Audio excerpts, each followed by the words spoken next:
Hello friends, कैसे हैं आप सबको मेरी तरफ से नमस्ते, सत श्री अकाल और अस्सलाम वालेकुम। और उम्मीद करती हूँ कि आप सब राज़ी खुशी होंगे।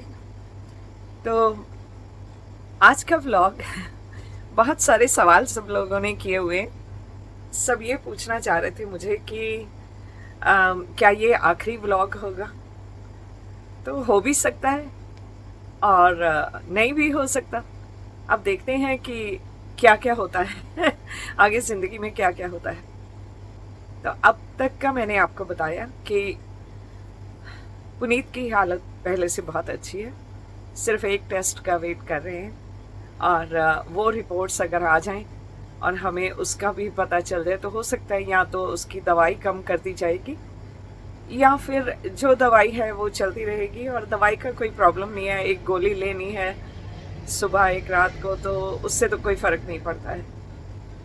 एटलीस्ट ठीक तो है ना। तो बस यही ज़िंदगी चलती रहती है। और मेरे खुद के बारे में, जब मुझे कैंसर का ट्रीटमेंट हुआ था तो नॉर्मली डॉक्टर्स लोग बताते नहीं हैं, लेकिन कीमोथेरेपी के बाद आपका खून जो है वो बहुत गाढ़ा हो जाता है। तो जब ब्लड थिक हो जाता है तो उससे कई तरह की बीमारियों का खतरा रहता है। तो मेरे भी ख्याल में नहीं रहा, मैंने सोचा सारी दवाइयाँ तो ले रही हूँ। तो मुझे एक दिन ऐसे ही रात के वक्त बैठे बैठे टीवी देख रहे थे और देखते देखते मेरी एक आंख से इस आंख से ऐसे लगने लगा कि थोड़ा मुझे नज़र नहीं आ रहा। तो आंखें ऐसे ऐसे मैं कर रही हूँ कि शायद कुछ आंख में आ गया है, क्या है। तो सामने टीवी का स्क्रीन थोड़ा थोड़ा ब्लैंक होता जा रहा था। ऐसे स्क्रीन के कोने से स्क्रीन ब्लैक होना शुरू हुआ और मुझे लग रहा मेरा टीवी खराब हो रहा है। और वो ब्लैक होता होता पूरा टीवी ब्लैक हो रहा। मैं एक आंख को बंद करती हूँ तो मुझे बिल्कुल टीवी ब्लैक नज़र आता है, कुछ नज़र नहीं आता। और इस आंख को बंद करके जब ये आंख से देख रही हूँ तो ठीक नज़र आ रहा है। तो समझ गई कि कुछ हुआ है।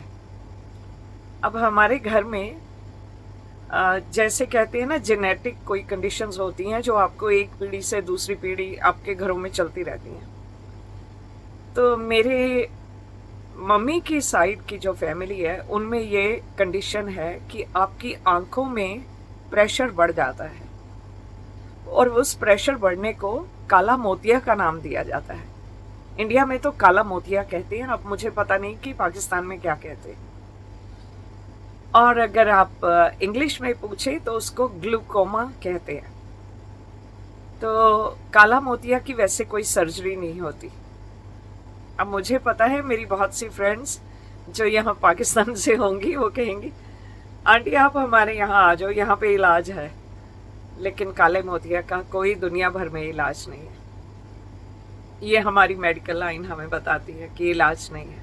इलाज सिर्फ ये है कि आप उसको जहाँ है वहाँ रोकने की कोशिश कर सकते हो। तो नेक्स्ट डे मैंने क्या किया, उस वक्त मुझे लगा या तो मुझे ये स्ट्रोक हुआ है और या फिर ये ग्लूकोमा से मेरी नज़र गई है। क्योंकि जो मेरी अम्मी की छोटी सिस्टर थी, मेरी एज से भी कम एज थी उनकी, और अचानक से उनको दोनों आंखों में बिल्कुल दिखना बंद हो गया। तो जब ऑप्टिशियन के पास उनको लेके गए, उनका प्रेशर चेक किया तो उनका प्रेशर आंखों में बहुत ज़्यादा था। तो फिर उनको जो ड्रॉप्स दिए वही ड्रॉप्स बाद में मेरी माँ को भी सारी उम्र लेने पड़े। और मुझे भी जब ये बात हुई थी उस वक्त मैं तकरीबन 51 ईयर की थी। तो तब से मुझे भी वो आंखों में एवरीडे सुबह शाम ड्रॉप्स डालने पड़ते हैं, नहीं तो आंखों में प्रेशर बढ़ जाता है और प्रेशर बढ़ेगा तो आपकी नज़र जाने का खतरा है। लेकिन उस दिन मुझे क्या हुआ था, ये तो लकीली जैसे ना खुदा ने एक छोटा सा साइन दे के मुझे कहा कि तुम्हारा वक्त है, तुम जाओ अपनी आंखें चेक करवाओ। तो इसलिए बार बार कहती हूँ अपनी वीडियोस में, जो भी मुसीबत आए उसको घबराओ नहीं, और कभी ये मत कहो कि सब कुछ हमें क्यों हो रहा है। कुछ बातें खुदा आपको देता है तो आपको आपकी भलाई के लिए देता है। अब जो मेरे साथ हुआ था वो मेरे दिमाग की एक नस में क्लॉट हो गया था। तो क्लॉट जो था वो आंखों के बिल्कुल बैक साइड में, हमारी अंदर से भी, ऐसा नहीं कि दिमाग के यहाँ बिल्कुल सर पे, लेकिन अंदर से देखें तो यहाँ लेके आंखों की नर्व्स होती हैं, और ब्लड वेसल्स जो छोटी छोटी नसें जिनसे ब्लड जाता है हर जगह, वो होती हैं। तो एक नस जिससे आंखों को ब्लड मिलता है उसमें क्लॉट हो गया था, और मुझे लगा या तो मेरी ये वेन में क्लॉट आया है या मेरी ग्लूकोमा से नजर गई है। अब रात का वक्त है, मैं घर में किसी को परेशान नहीं करना चाहती, बच्चे हैं वैसे भी। तो उसका इलाज तो एक ही है कि आपको ब्लड को थिन करना है, ब्लड को पतला करना है। तो मैंने फटाफट 2-3 एस्पिरिन की गोलियां, जो 75 मिलीग्राम की बहुत छोटी डोज है, वो ले ली। और मुझे पता था कि बहुत माइल्ड है, कुछ इससे नुकसान नहीं होगा, और अगर इससे क्लॉट ब्रेक होगा तो अच्छी बात है। तो मैंने कहा अगर ज़्यादा स्ट्रोक हुआ तो अगर मैं बेड से गिर जाऊंगी तो अपने आप घर के लोग देखेंगे कि इसको स्ट्रोक हुआ है। अब रात के वक्त तो मैं हॉस्पिटल नहीं जाऊंगी और बच्चों को तंग नहीं करूंगी। तो सुबह उठी, आंखों से नजर आ रहा था वो क्लॉट ब्रेक हो गया था। तो जब क्लॉट ब्रेक हुआ इमीडिएटली, क्योंकि जब बना है उसी वक्त मैंने ले लिया, तो उससे वो ठीक हो गया। तो फिर ऑप्टिशियन को कॉल किया कि चेक तो करवाऊं जाके कि क्या है, ग्लूकोमा है या कुछ और है। तो जब उन्होंने चेक किया तो मेरी आंखों में भी प्रेशर बहुत ज़्यादा था। तब तक मैं कोई ग्लूकोमा का इलाज नहीं करवाती थी क्योंकि मुझे था ही नहीं। लेकिन हाँ, मेरी माँ को, मेरी माँ की बहन को, और बाद में बाकी और भी सबको घर में जैसे जैसे उम्र बढ़ती रही तो वो होता रहा। तो मुझे उन्होंने कहा कि आपकी आंखों में प्रेशर तो बहुत है। तो हमारे यहाँ लंदन में एक बहुत बड़ा हॉस्पिटल है जो सिर्फ आंखों के लिए है। तो इमीडिएटली मुझे वहाँ भेजा गया। तो वहाँ जाके जब मैंने सारा चेक करवाया तो उसी दिन उन्होंने मेरी आंख की लेज़र सर्जरी की। तो लेज़र सर्जरी में क्या होता है, आपकी आंखों में पहले ड्रॉप्स डाल के उनको सुन किया जाता है कि आपको फील ना हो। अब आंख के अंदर इंजेक्शन तो लगा नहीं सकते, तो ड्रॉप्स होते हैं जिससे उनको सुन किया जाता है। और उसके बाद ये सुन के डरना नहीं, ये आपके फायदे के लिए है। तो एक छोटी सी ड्रिल जैसा होता है, ड्रिल होती है ना जिससे दीवार में या लकड़ी में कहीं भी होल करते हैं, तो आपकी आंख में होल किया जाता है जिससे जो आंखों का प्रेशर है वो कम हो सके। अब आप कहेंगे आंखों में कौन सा प्रेशर है, तो ये भी एक्सप्लेन कर देती हूँ आपको। तो देखिए, हमारी आंखें हर वक्त गीली रहती हैं, राइट? उसमें हर वक्त थोड़ा थोड़ा पानी सा रहता है। तो जो वो थोड़ा सा पानी रहता है वो हर वक्त एक जगह, गंदा पानी वो जमा नहीं रहता। वो पानी आता है, जाता है, चलता रहता है, जैसे बहता रहता है। तो जब किसी वजह से आपकी आंखों में जो नेचुरली जो खुदा ने होल बनाए हैं वो जब बंद हो जाते हैं तो उनसे आंखों में प्रेशर, वो पानी का प्रेशर बढ़ जाता है, और फिर और नया पानी साफ वाला आ नहीं सकता है। तो ये ड्रिल करके डॉक्टर्स नए होल बना देते हैं ताकि आपकी आंखें फिर से ठीक काम करने लगे। दर्द होती है ऑपरेशन के वक्त, बीच बीच में डॉक्टर को कहना पड़ता है कि रुक जाएं, और आंखों में चुभता है क्योंकि जो हमारी आंखें हैं ना, अंदर से पत्थर जैसा होता है। तो जब उसमें ड्रिल कर रहे हैं तो उसकी जो मिट्टी है वो आंखों के अंदर चुभती है। तो उसको उस वक्त कुछ ड्रॉप्स वगैरह डाल के जो कर दिया, लेकिन कुछ और ऐसे धो नहीं सकते कि पानी डाल के धो लो। तो 2-3 घंटे लगे वो प्रोसीजर को, और मेरी दोनों आंखों में, खास करके इस आंख में ज़्यादा होल किया गया। तो उसके बाद मुझे ड्रॉप्स दिए गए। एक तो कि आंख में उस वक्त जो सर्जरी हुई है उसमें कोई इन्फेक्शन ना हो। अब आंखों में स्टिच तो लगा नहीं सकते, तो उनको दवाइयों से ही, ड्रॉप से ही ठीक किया जाता है। तो वो हुआ। काफ़ी आंखों में दर्द रही, आंखें लाल हो गई एकदम, लेकिन एटलीस्ट थोड़ा सा प्रेशर आंखों का ठीक हो गया और नज़र थोड़ी सी ठीक होने लगी। लेकिन साथ ही उन्होंने बताया कि ये मुझे एक माइनर सा स्ट्रोक, जिसको TIA बोलते हैं। तो डॉक्टर्स जब कहते हैं आपको कि आपको TIA हुआ है, तो उसका मतलब है कि एक माइनर सा स्ट्रोक हुआ है, जिससे आपकी बॉडी को कोई खास फर्क नहीं पड़ा, लेकिन उसके बाद आपको कुछ खास मेडिसिन्स की ज़रूरत है कि आपके ब्लड में क्लॉट ना बने। तो तब से मैं एक मेडिसिन पे हूँ जिससे क्लॉट ना बने। तो कुछ वक्त निकला, कुछ साल निकले।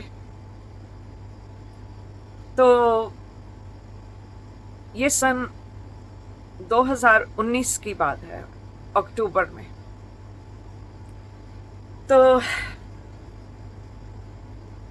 मेरा ब्लड प्रेशर काफ़ी हाई रहता था, और उसके कुछ महीने पहले मेरी आंखों में दोबारा से प्रेशर बढ़ गया था। तो फिर सेकेंड टाइम मेरी सर्जरी फिर करनी पड़ी, और फिर से वही करना पड़ा, ड्रिल से होल करने पड़े, क्योंकि पहले वाले होल कुछ बंद से हो गए थे, तो अभी फिर से करने पड़े। तो इस बार जो उन्होंने किया बहुत अच्छे से किया। बस एक गलती हो गई थी डॉक्टर से। मैंने उससे कहा कि मुझे लास्ट टाइम कुछ एंटीबायोटिक ड्रॉप्स थे जो दिए थे सर्जरी के बाद, तो उसने कहा नहीं नहीं, कोई ज़रूरत नहीं है, ठीक ऑपरेशन हो गया। तो मेरी आंखों में एकदम से बहुत ज़्यादा इन्फेक्शन, और आंखें बहुत सूज गई और रेड हो गई, और मैं वापस हॉस्पिटल गई तो उन्होंने कहा कि डॉक्टर की गलती है।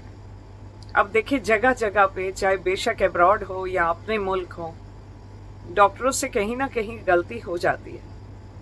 उनको याद दिलवाना हमारा फ़र्ज़ है। तो मुझे थोड़ा पता है, तो इसलिए मैंने उनको चैलेंज किया कि आपने दवा नहीं दी, इस वजह से हुआ है। तो अगेन थोड़े दिन दवाई डाली, थोड़े दिन दर्द सहा, ठीक हो गया। तो उसके बाद 2019 अक्टूबर की बात है, मैं सुबह नाश्ता वगैरह करके और ख़ुद को ठीक फील कर रही थी। और एक मेरी ब्लड प्रेशर की प्रॉब्लम ये भी है कि जब हाई होता है तो मुझे कुछ फील नहीं होता। कई लोगों को सर में दर्द होना शुरू हो जाता है, कईयों को घबराहट होती है, कुछ होता है, मुझे फील नहीं होता, क्योंकि मेरा ब्लड प्रेशर हाई है जब से मैं 17 साल की थी, 17 ईयर्स की थी। लेकिन उस वक्त दवाई नहीं ली थी, बस कभी हाई हो गया, कभी कम हो गया, ऐसे ही था कि कुछ एहतियात बरत लो, दवाई नहीं ली थी। दवाई मेरी शुरू हुई थी जब बड़ा बेटा पैदा हुआ था और 1 साल का था, 1981 में। तब से दवाई ले रही हूँ ब्लड प्रेशर की। तो अब ब्लड प्रेशर हाई है, मैं रोज़ाना चेक नहीं करती हूँ, बस ये फील होता है थोड़े से थक गए, चलो आराम कर लेंगे। तो मैं अपनी आई चेकअप के लिए जा रही थी सुबह सुबह।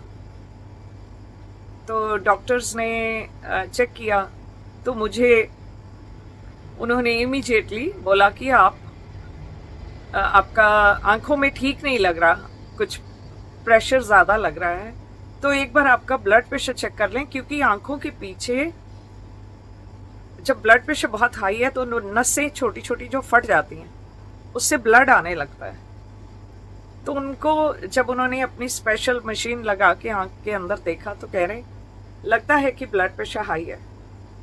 तो उन्होंने बोला कि हम आपका ब्लड प्रेशर चेक करते हैं। जब ब्लड प्रेशर चेक किया तो वो नर्स को विश्वास नहीं हुआ। उसने कहा कि लगता है मेरी ये मशीन नहीं काम कर रही है, मैं दूसरी मशीन लेके आती हूँ। तो मैं हंसने लगी क्योंकि ये मेरे साथ बहुत बार हो चुका था।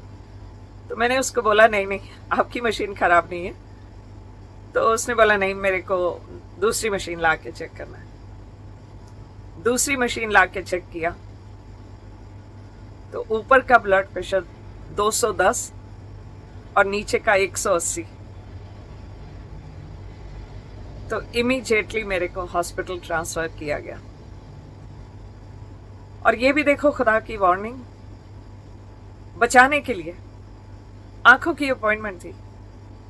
और वहाँ नॉर्मली ब्लड प्रेशर चेक करने का कोई मतलब नहीं होता, आंखों को देखते हैं और चलो। तो जब हॉस्पिटल गए, अभी उन्होंने अंदर मुझे बेड में लिटाया ही कि ट्रीटमेंट करें जिससे ब्लड प्रेशर कम हो जाए।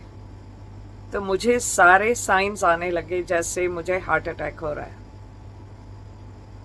इमीडिएटली स्कैन किया मेरा और दवाइयाँ वगैरह देनी शुरू की। और इतना कोशिश कर रहे, कोई 4-5 डॉक्टर मेरे आसपास खड़े हुए। उनकी कोशिश थी कि हार्ट अटैक ना हो, अगर आने वाला है, ऐसे सिम्टम आ रहे हैं कि आएगा, उसको रोका जाए। और ऐसे भाग दौड़ सारी टीम लगी हुई थी डॉक्टर्स की, और उन्होंने मेरे हार्ट अटैक को रोका। और उसके बाद दवाइयाँ मेरी बढ़ा दी और एक दिन बाद घर भी आ गई, ठीक हो गया। तो मेरे रब ने उस दिन भी मुझे बचाया, पहले भी आंखों के लिए मुझे बचाया। और अब कुछ देर निकली तो फिर से एक हादसा। मैं घर से निकली, कार चला रही हूँ, आराम से जा रही थी कहीं। तो चलते गाड़ी चलाते चलाते, इतनी स्पीड में नहीं थी, ट्रैफिक था काफ़ी। तो सुबह का वक्त था, एकदम से मुझे पता नहीं क्या हुआ, मुझे याद नहीं। थोड़ा सा जब होश आया तो देखा मेरी कार रुकी हुई है। मेरी कार जाके दूसरी गाड़ियों में लगी। गाड़ी चलाते हुए मुझे राइट साइड का पैरालिसिस हुआ था और एकदम से मेरा जैसे बेहोश हो गई। गाड़ी चल रही है और मैं गाड़ी में बेहोश। लेकिन आसपास लोग एकदम से रुके, उनकी गाड़ियां डैमेज हुई क्योंकि मेरी गाड़ी चलती जा रही है और बहुत बड़ी कार थी। और उसको लोगों ने आके मुझे देखा, मेरी कार खोलने की कोशिश कर रहे हैं। तो उन्होंने एम्बुलेंस को फ़ोन किया, पुलिस को फ़ोन किया, सब लोग आ गए। और इतने में मेरे को थोड़ा सा होश आया तो मैं देख रही हूँ मेरी कार क्यों रुकी है। और दिमाग नहीं चल रहा कि कार स्टार्ट करनी है तो चाबी से स्टार्ट होगी, लेकिन मैं गाड़ी में सामने जो बटन है उनको सबको दबा रही हूँ कि मेरी कार क्यों नहीं चल रही, क्या हुआ है। तो इतने में एम्बुलेंस वाला आ गया, उसने आके दरवाज़ा खोला और पूछा कि आप ठीक हो। तो मैंने कहा मेरी कार को क्या हुआ, मेरी कार क्यों नहीं चल रही है। तो उसने कहा कि आपका एक्सीडेंट हुआ है। तो मैंने कहा एक्सीडेंट कैसे हो गया, अभी तो मैं निकली हूँ घर से। तो उन्होंने मेरे को कहा आप थोड़ा देर चुप रहें और हमें आपका ब्लड प्रेशर चेक करना है। तो ब्लड प्रेशर चेक किया तो काफ़ी हाई था और मेरी राइट साइड बिल्कुल नहीं चल रही थी, ना ये साइड की बाजू ना मेरे पैर। तो उन्होंने मेरे को उठा के स्ट्रेचर में डाल के एम्बुलेंस में शिफ्ट किया। लेकिन थोड़ा होश था, मैं उससे कह रही हूँ मेरा हैंडबैग है अंदर कार में और मेरी कार की चाबी, मेरा हैंडबैग उठा दो, मेरे को दे दो। तो उन्होंने दिया मुझे और हॉस्पिटल लेके गए।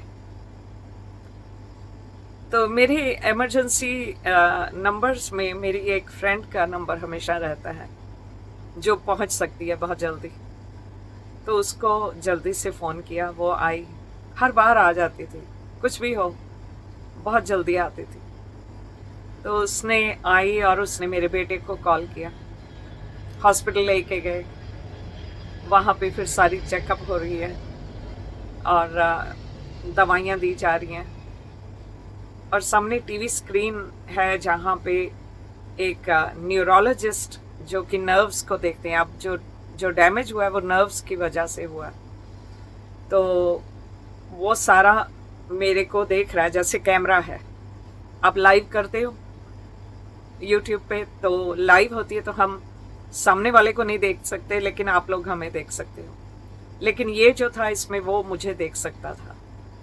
तो उस डॉक्टर ने मुझे हाथ हिलाने को कहा और पाँव हिलाने को कहा। तो साइंस जो थे उनको लग रहा था कि स्ट्रोक आया है। तो मेरे को रूम में शिफ्ट किया गया। उस रूम में फिर मेरे को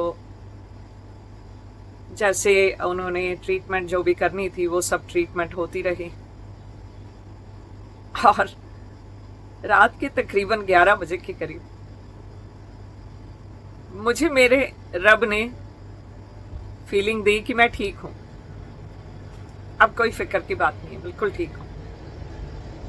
तब तक मुझे ना खाने को दिया जा रहा था, ना पानी तक पीने को, क्योंकि जब राइट साइड का स्ट्रोक होता है तो आप कुछ स्वॉलो नहीं कर सकते, आपके गले में यहाँ फंस जाएगा। कभी कोशिश मत करना, किसी को अगर आपके आसपास स्ट्रोक हो तो आपको लगे कि उनको पानी पिलाओ, जल्दी से ठीक होंगे, कभी मत करना, वो मर सकते हैं, उनके गले में फंस जाएगा, वो मर सकते हैं। और कभी भी कोई भी ऐसे बेहोश हो या कुछ हो, उसको पानी देने की कोशिश मत किया करें। मोस्टली हमारे मुल्कों में यही करते हैं, मुंह के ऊपर पानी छिड़को या अंदर पानी थोड़ा सा दो, उठ जाएंगे, ठीक हो जाएंगे। नहीं, कभी कुछ खाने पीने को मत दो। वो लोग चोक कर सकते हैं। चोक करने का मतलब कि उनके गले में फंस सकता है, उनकी जो सांस लेने की नली है उसमें जा सकता है, उनकी डेथ हो सकती है उससे। तो इसके लिए आप सिर्फ डॉक्टर्स पे छोड़े। और वही वहाँ हो रहा था कि मुझे सिर्फ ग्लूकोज लगाया हुआ था, और ग्लूकोज से ही सब जो दवाइयाँ और जो नरिशमेंट जो चाहिए वो दे रहे थे। तो रात के 11 बजे मैंने अपने बेड साइड की बेल बजाई, नर्स को बुलाया और मैंने उसे कहा, आप मुझे उठाएं ज़रा और ये ग्लूकोज को या तो निकाल दें या इसको मेरे साथ लेके चलें, मुझे बाथरूम जाना है। तो उसने कहा, नहीं, आप नहीं उठ सकते हो, आपकी राइट साइड नहीं चल रही है। मैंने कहा, मेरी चल रही है। तो उसने बोला, नहीं, आप उठे नहीं हो, आपको नहीं पता। मैंने कहा, तुम मुझे हेल्प तो करो, खड़ा करो। मुझे फीलिंग आ रही है कि मेरे चल रहा है, हाथ भी चल रहा है। मैंने हाथ उठा के उसको दिखाया, तो उठे। वो घबरा रही थी कि कहीं मैं गिर जाऊंगी या कुछ है। तो उठ के उसके साथ साथ बाथरूम गई, कमरे में ही बाथरूम था ऐसे। तो गए वहाँ पे, फिर वापस आई।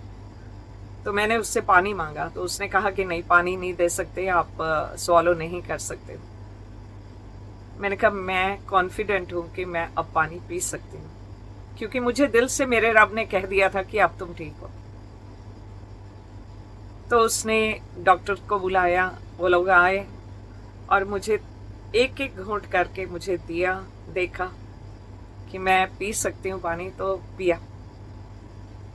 तो शुक्र है उस अल्लाह का कि छोटा सा वार्निंग दे देती हैं मुझे जब भी कुछ होने वाला होता है, और उसके बाद कुछ मेजर नहीं होता। तो मुझे लग रहा है कि अब मेरे टेस्ट जैसे अब मेरी बेटी के ऑलमोस्ट ख़त्म हो रहे हैं। हमारे रब को हम पे विश्वास है कि वो हर वक्त हमारे साथ है, और इसलिए अब इतनी आजमाइशें ज़रूरी नहीं है। तो यही करें मेरे दोस्त, आप सब, कुछ भी हो जाए ज़िंदगी में, अपना विश्वास, जिस अल्लाह को, जिस रब को आप मानते हो, उस पर अपना विश्वास कायम रखें। और विश्वास कायम रखने के लिए ये भी ज़रूरी है कि अपने जहन को, अपनी थॉट्स को बिल्कुल सच और साफ रखें। किसी को धोखा मत दें, लालच ना करें, और सबसे ऐसे प्यार करें जैसे वो सब आप ही की फैमिली है। किसी की पीठ पीछे बुराइयां मत करें, और बेकार में एक दूसरे को लड़वाने की कोशिश मत करें। चुगलियां करनी, लड़वाना, वो सब खुदा को पसंद नहीं है। जो चीजें उसको पसंद नहीं वो मत करें, क्योंकि जान तो उसी को वापस देनी है ना। तो उसका क्या हशर होगा आप जानते हैं। लेकिन भूल के बैठे हुए हैं कि अभी तो हमारा वक्त नहीं आया, लेकिन वक्त कब आ जाए कोई पता नहीं होता। ऐसा रोज माने कि कभी भी किसी भी वक्त हमारा वक्त आ सकता है। इसलिए गलत काम जो आपके खुदा को पसंद नहीं वो मत करें। एक अच्छे इंसान बन के रहें, सबके साथ प्यार से रहें। सेम जैसे आप सब मुझे इतनी इज्जत दे रहे हैं, प्यार दे रहे हैं, और मैं बहुत शुक्रगुजार हूं कि मैंने ये YT चैनल शुरू किया और मुझे इतने दोस्तों का प्यार और इज्जत उनसे मिली है, प्यार मिला है। कुछ एक अगर बीच में नहीं लाइक करते तो सारी दुनिया को तो हम पसंद नहीं आ सकते ना। कोई बात नहीं। कहते हैं अगर आपकी कोई बुराइयां करे तो जितने आपने पाप किए हैं वो आपके पाप धुलते हैं, और वो उसके ऊपर जाते हैं जो आपकी बुराइयां कर रहे हैं। तो मुझे तो मेरी बुराइयां करने वाले भी पसंद है, बहुत अजीज है मुझे। शायद उन्हीं की वजह से मेरे टेस्ट सारे खत्म हो रहे हैं, मेरे सारे कर्म जो है वो उनके ऊपर जा रहे हैं। तो लेते जाओ बेटा मेरे कर्म, कोई बात नहीं। जितनी मर्जी बुराइयां करो, जितना मर्जी आके डिसलाइक करो, जो आपको पसंद है करो। मुझे आप लोगों की हर चीज मंजूर है। हो तो फिर भी मेरे साथ ना। नहीं, देखिए कितनी अजीब बात है। दोस्त तो साथ हैं ही हैं, लेकिन दुश्मन भी साथ हैं, और वो भी मेरा नुकसान नहीं कर रहे, मेरा फायदा ही कर रहे हैं। मेरी वीडियो देखते हैं, डिसलाइक करते हैं, लोगों के बीच जाके 4 बातें करते हैं मेरी, और लोग सोचेंगे हम भी जाके देखें वो कैसी हैं। तो मुझे तो और लोग मिल गए मेरे साथ।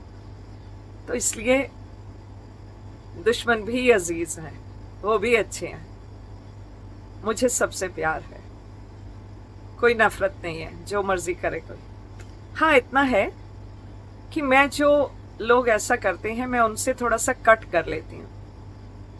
उनसे मैं बात करना पसंद नहीं करती, कि मैं ऐसा नहीं समझूंगी कि मेरे दोस्तों से मेरी रोज बात होती है तो ऐसे लोगों से भी मेरी रोजाना बात हो। नहीं, उनकी बात सुन लूंगी लेकिन उनसे बात करूंगी नहीं। एक बार चांस दे दिया, 2 बार चांस दे दिया, लेकिन बार बार नहीं। फिर बेवकूफ़ी है अगर आप बार बार किसी को चांस दे रहे हो, तो बहुत बेवकूफ़ी है।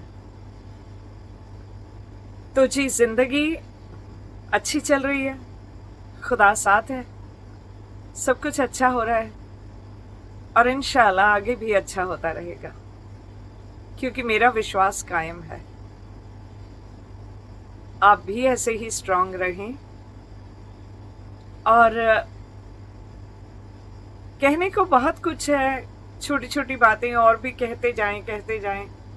छोटे छोटे हादसे तो हर जगह होते रहते हैं, हर किसी की लाइफ में होते रहते हैं, लेकिन मैंने जो मेजर चीज़ें थी लाइफ में वो आप सबके साथ शेयर की हैं। और अभी मैं अपने भाई के बेटे, मेरे भतीजे की शादी में भी गई थी, आप सबको पता है। तो आज मैं तैयार हुई तो मैंने देखे ये वाले ईयरिंग पहने। ये मेरे भतीजे के ससुराल से मुझे गिफ्ट मिले थे, और भाई से तो ढेर सारे पैसे मिले थे जिनकी मैं खूब शॉपिंग करके आई थी। बहुत अच्छी फैमिली है, और आगे जो ससुराल वाले उनको मिले हैं बच्चों को, वो भी बहुत अच्छे हैं, बहुत प्यार वाले हैं। बस ऐसे ही सब एक दूसरे के साथ रहें, मिलते रहें, और ऐसे ही रिश्ते जोड़ते रहें, और अपना बहुत सारा ख्याल रखिएगा। कई बार फिर भी नज़र आता है कि फ्रेंड्स पूरी वीडियो नहीं देखते हैं। मैं हर बार एक ही बात कहती हूँ, आप सबको बोर करती हूँ, लेकिन देखें मेरे पास तो फिर भी बहुत सब्सक्राइबर्स हैं, मेरे को इतना फ़र्क नहीं पड़ता, लोग देख लेते हैं वीडियो। लेकिन अगर ये आदत है कुछ फ्रेंड्स की कि सिर्फ 1 मिनट 2 मिनट वीडियो देखनी है, तो आप दूसरों का बहुत नुकसान कर रहे हो। और जब अगला जानता ही नहीं कि आप कौन हो, कौन नुकसान कर रहा है, उस वक्त ऊपर वाला देखता है। और ये ना हो उसकी लाठी आप पड़ पड़े। किसी को धोखा मत दो। जब वीडियो को पूरा देखना है तो देखना है। नेक्स्ट टाइम किसी की वीडियो देखने जाओ तो ये ख्याल रखो कि आपका रब आपको वॉच कर रहा है, कि आप सच्चाई के साथ हो या आप धोखा दे रहे हो। किसी का नुकसान मत करो। आपकी थोड़ी वीडियो देखने से दूसरों का बहुत नुकसान होता है। तो प्लीज़ ईमानदारी की ज़िंदगी जिएं, प्यार की ज़िंदगी जिएं। मिलते रहेंगे आगे भी और व्लॉग्स में, लेकिन ये सीरीज़ का आज मैं यहीं लास्ट डे करूँगी। कभी अगर कोई बात अच्छी याद आ गई, कोई शेयर करने का दिल करे, तो मैं डेफिनेटली आपके साथ शेयर करूँगी। अभी बस ढेर सारी दुआओं के साथ, और आप सब भी अपनी दुआओं में याद रखिए। बहुत बहुत शुक्रिया दोस्तों साथ बने रहने के लिए। पिछले 2 हफ्ते से ज़्यादा आपने मेरा साथ दिया है, आपका बहुत बहुत शुक्रिया। अल्लाह आपको बहुत तरक्की दे और बहुत खुशियाँ दे। अल्लाह हाफिज़। नमस्ते, सत श्री अकाल।